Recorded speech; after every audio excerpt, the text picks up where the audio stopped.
L'animation suisse à l'honneur donc cette année au Festival d'Annecy. À Annecy, c'est le Cannes de l'animation. Et Nicolas Georges, la Suisse a déjà remporté plusieurs récompenses dans cette édition 2022. Oui, vous voyez le festival aux couleurs de la Suisse, puisque cette année on célèbre les 100 ans du cinéma d'animation helvétique et un beau cadeau d'anniversaire pour ce centenaire, puisque vous l'avez dit Sylvia, déjà 3 prix pour des films suisses, prix du jeune public et prix de la meilleure musique originale pour le court-métrage La Reine des Renards, réalisé par Marina Rosset.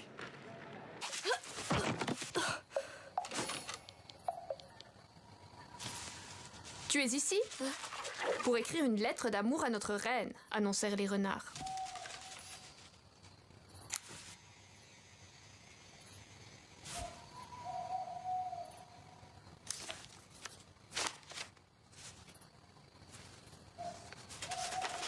Elle commença.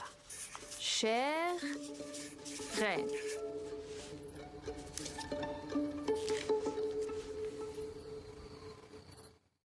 Et puis le prix YouTube revient quant à lui au réalisateur suisse Noah Erni pour son court-métrage The Invention of Less. And try to find my luck somewhere else. Elle est l'une des figures incontournables des films d'animation pour enfants en Suisse. Isabelle Favez est l'une des invitées d'honneur cette année. D'ailleurs, son dernier film Giuseppe est présenté ici en compétition officielle.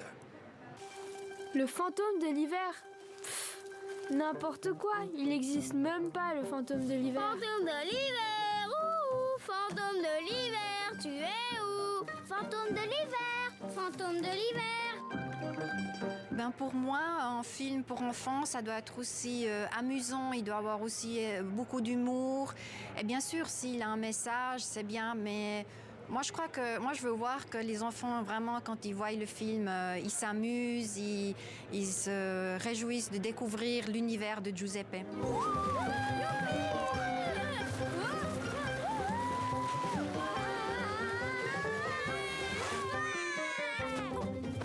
Moi, je pense qu'avec le film, on a un rythme qui est déjà donné, on a le son qui peut faire aussi très rigoler les enfants, on a les voix d'enfants. Giuseppe, c'est aussi un petit garçon, alors il a une voix d'enfant, c'est à la hauteur des enfants. Et je trouve que c'est important de regarder et de lire des livres avec les enfants et de temps en temps aussi de regarder un film.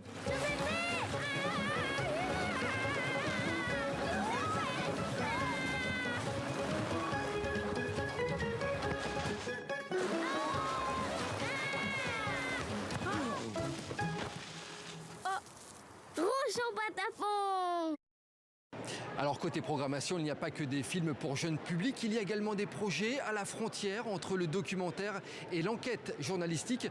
C'est le cas du dernier film des frères Guillaume, ça s'appelle Sur le pont et il est présenté ici en avant-première. Un film poignant, les deux réalisateurs sont allés à la rencontre de personnes en fin de vie pour récolter leurs témoignages.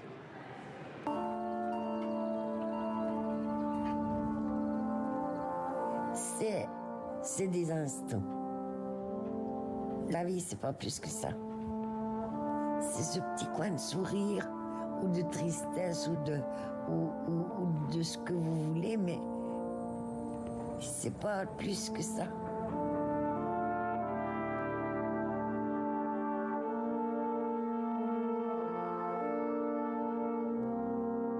Parce que le cœur du film, c'est les voix. Ça aurait pu être une pièce radiophonique, simplement pour plus d'accessibilité. Puis comme on fait des films, bon, on s'est dit on va mettre quand même des images. Mais par contre, on a choisi un graphisme qui est assez effacé. On n'a pas dessiné de visage, c'est plus suggéré, je dirais, au niveau des personnes, pour laisser une grande marge d'interprétation. Parce que c'est vrai que le réel, enfin la voix réelle est tellement forte que la difficulté, c'est pas de l'affaiblir ou de la figer avec une image. Donc c'était de trouver le juste milieu entre les deux choses. Moi, je veux pas que tu partes avant moi. Hein. Moi non plus, hein. Ah bon, ça va être compliqué cette histoire. Et nous, ce qui nous importe, c'est pas que les gens trouvent le film bien, pas bien, joli, pas joli. Ça, à la limite, voilà, c'est tout à fait secondaire. C'est que ça crée soit un questionnement, soit disons, une confrontation ou quelque chose. Si ça crée un rejet, c'est aussi possible. Et donc on sait quand on traite, on a fait d'autres films sur des thématiques moins lourdes, mais quand on traite de ce genre de thématiques, il faut être prêt à ça, il faut être prêt à avoir des réactions qui peuvent être très fortes, qui peuvent être... Bon, il n'y a personne qui est sorti de la salle, mais il y a des gens qui étaient en pleurs à la fin, et nous, on est, quelque part, c'est ce qu'on a vécu.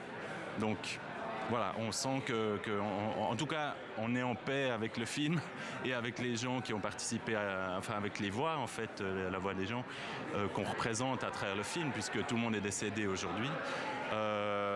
Donc pour nous, c'était ça, c'est presque plus important. Toutes ces âmes qui rentrent, qui partent, je les ai pas vues avant. Ils marchent pas comme moi. Hein. Ils sont chargés avec quelque chose à transmettre.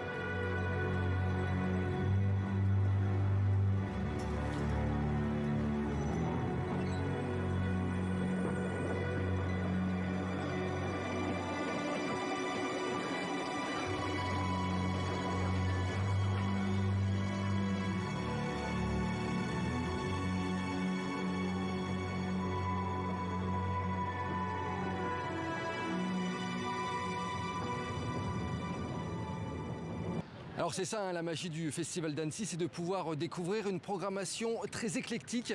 Et dernier rendez-vous très attendu de cette édition 2022, c'est ce soir avec la remise des prix des films en compétition officielle.